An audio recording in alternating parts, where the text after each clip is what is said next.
With so many house fires already this year, first responders are working to save lives by installing smoke alarms in local homes. Fox 4's Kelly Peltier is in Independence with more on this weekend's Sound the Alarm canvas. In a house fire, seconds can be the difference between life and death.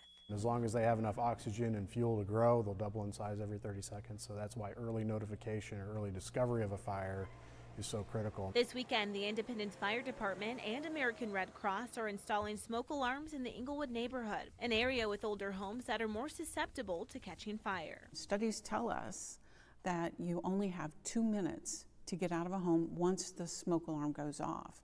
And so having that plan in place before the alarm goes off means the difference between getting out of the home safely and maybe not getting out of the home. According to Assistant Fire Chief John Dixon, deadly house fires are on the rise this year.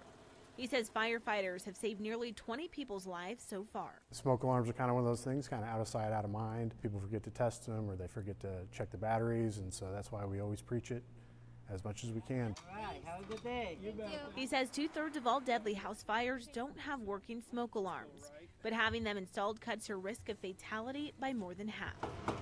Smoke alarms have a 10-year lifespan, so they recommend monthly testing, having an escape plan, and installing alarms on each level of your home in every bedroom. Check the smoke alarms, practice your plan, and make sure you have every access to those 2 minutes that you and your family need to get out and be safe. In Independence, Kelly Peltier, Fox 4, working for you. If you need a smoke alarm, you can contact your local fire department or American Red Cross to get one for free.